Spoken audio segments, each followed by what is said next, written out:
जी नमस्कार, मेरे चैनल में आपका हार्दिक स्वागत है।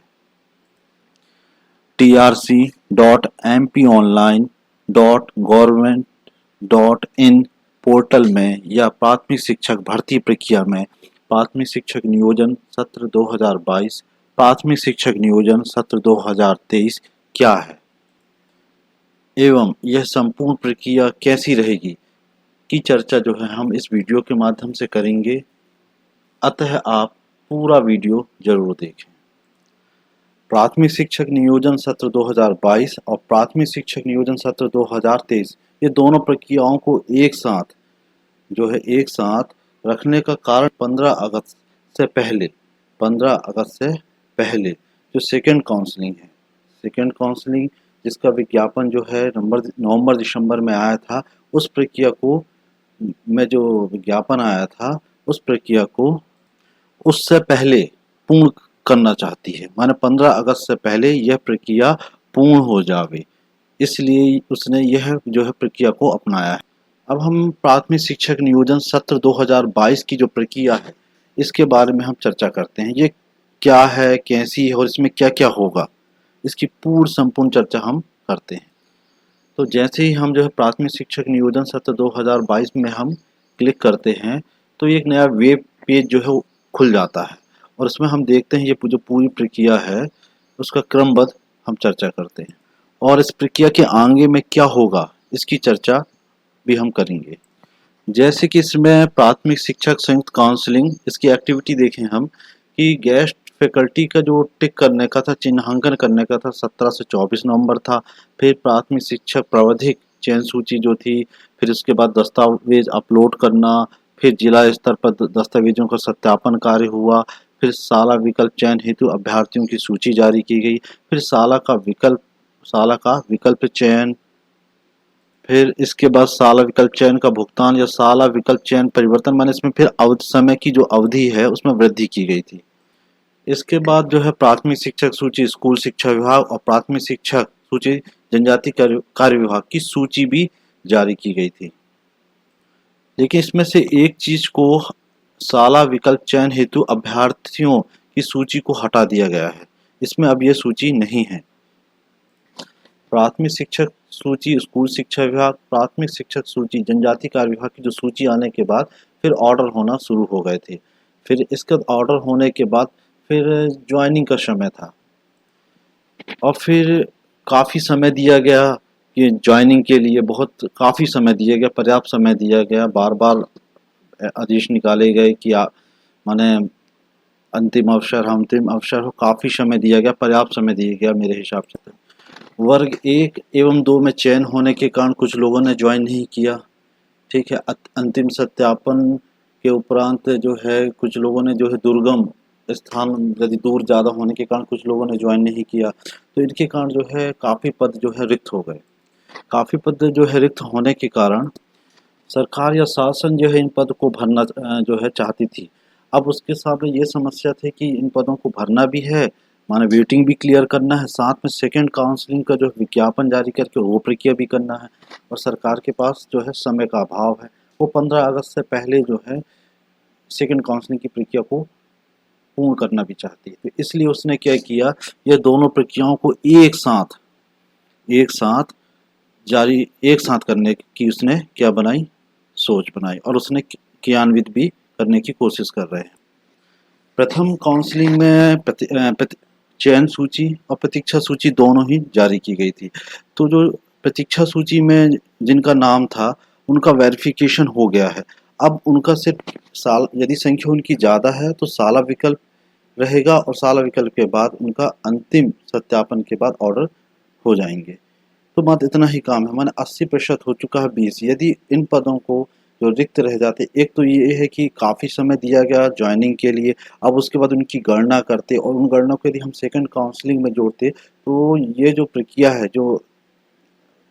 सेकंड काउंसलिंग की जो मई फर्स्ट वीक में स्टार्ट हुई, ये जाके जुलाई में स्टार्ट होती है और सरकार ये चाह रही थी कि 15 अगस्त से पहले हमें यह जो है सेकंड काउंसलिंग की जो प्रक्रिया है जो है पूर्ण हो जाए। इसलिए उसने जो है यह दोनों प्रक्रियाओं को एक साथ करने का जो है प्रयास। अतः हम कह सकते हैं कि जो प्राथमिक शिक्षक नियोजन सत्र 2022 की जो प्रक्रिया है,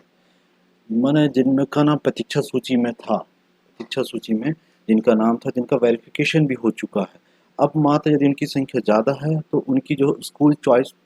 फिलिंग कराई जाएगी या फिर सीधे जिला भी आवंटित किया जा सकता है,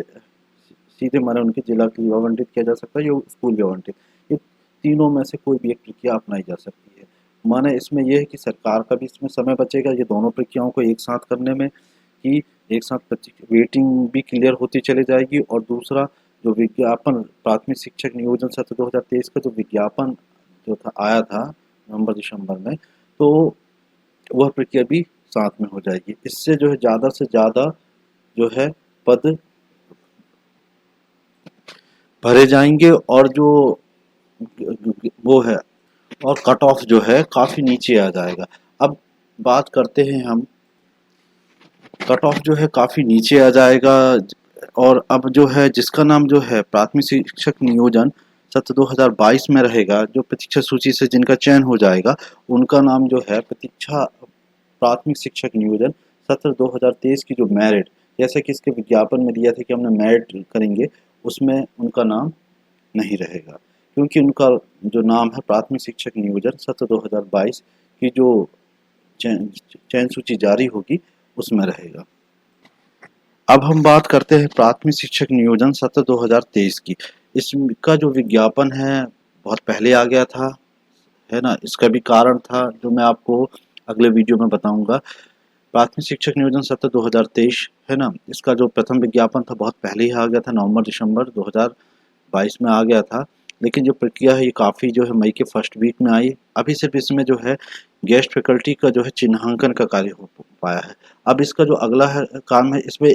प्राथमिक शिक्षक जो है डीपीआई का रोस्टर तो जारी हो गया है, अब इस पर जो है ट्राइबल का रोस्टर अभी इसमें आया नहीं है। तो जब ट्राइबल का रोस्टर नहीं आया है तो माने इसकी मेरिट अभी तो आएगी नहीं जब तक ट्राइबल, क्योंकि ट्राइबल ने विभाग ने एक आदेश जारी किया था, उसमें लिखा था कि संयुक्त काउंसलिंग में वो भी जैसी इसकी प्रक्रिया रहेगी उसमें वो शामिल रहेंगे। मतलब जब इसका रोस्टर आएगा इसके बाद इसकी मेरिट आएगी।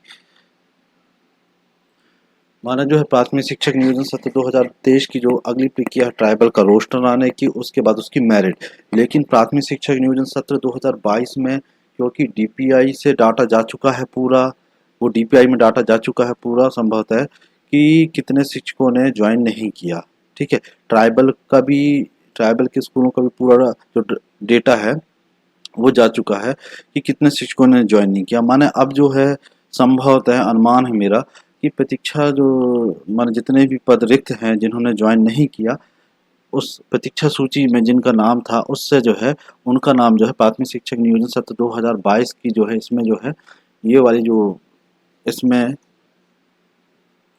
साला विकल्प चयन सूची के रूप में आ सकता है, या डायरेक्ट उनके जो है जिला के ऑर्डर भी हो सकते हैं। मैंने संभवतः मेरे हिसाब से प्राथमिक शिक्षक नियोजन सत्र 2022 में जो प्रतीक्षा सूची वेटिंग क्लियर होने का काम पहले हो सकता है, क्योंकि ट्राइबल का रोस्टर अभी तक नहीं आया। यदि रोस्टर आ जाता तो ये प्रक्रिया भी रहती, लेकिन जब तक उसका रोस्टर नहीं आया तब तक मेरिट कहाँ से हो सकती है। तो जो है प्राथमिक शिक्षक नियोजन का जो प्रक्रिया है उसमें ज्वाइनिंग का जो समय था पूरा हो चुका है, और जो पूरा डेटा है वो डीपीआई और जो है ट्राइबल जा चुका है, और हो सकता है उसमें काम ज़्यादा रफ्तार से चल रहा हो, और संभवतः पहले वेटिंग जो है क्लियर करने की प्रक्रिया पहले की जाए, इसके बाद जो है सेकंड काउंसलिंग की माने की जो मेरिट आए, जस्ट थोड़ा सा अंतर होगा, ज़्यादा अंतर तो नहीं होना चाहिए, लेकिन संभवतः मेरे हिसाब से पहले वेटिंग जो क्लियर करने की प्रोसेस है वो रहेगी, और साथ साथ ये भी चलेगी, लेकिन इसका रोस्टर ना आने के कारण ये थोड़ा पीछे रहेगी। ये मेरा अनुमान है ना, हो सकता है पहले ये माने मेरिट आ जाए, लेकिन अभी तक के जो आंकड़े दृष्टव्य हो रहे हैं, दिखाई दे रहे हैं, उसके हिसाब से जो अभी तक की जो प्रक्रिया चल रही है उसमें मेरे हिसाब से पहले वेटिंग जो है क्लियर होने की ज़्यादा संभावना है, और उसके बाद ये जो है प्राथमिक शिक्षक नियोजन सत्र 2023 की जो प्रक्रिया है वो होने की है। पर ये दोनों प्रक्रिया एक साथ करने से जो है कट ऑफ काफ़ी नीचे आएगा, जिसका नाम प्राथमिक शिक्षक नियोजन सत्र 2022 की प्रक्रिया में जो आ जाएगा, सारा विकल्प चयन सूची या फिर डायरेक्ट उनके जो है ऑर्डर हो जाए,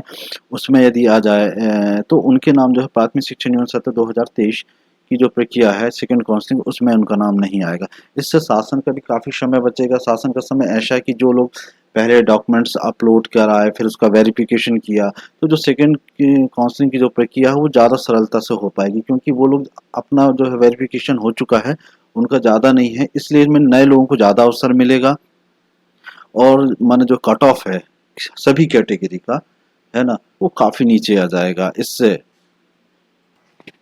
मैंने प्राथमिक शिक्षक नियोजन सत्र 2022 और प्राथमिक शिक्षक नियोजन सत्र 2023 की जो प्रक्रिया है उसके बारे में संपूर्ण जानकारी देने का पूरा प्रयास किया है। और यदि वीडियो अच्छा लगा हो तो लाइक कीजिएगा, शेयर कीजिएगा, और यदि चैनल पहली बार आए हैं तो सब्सक्राइब जरूर कीजिएगा। जी धन्यवाद।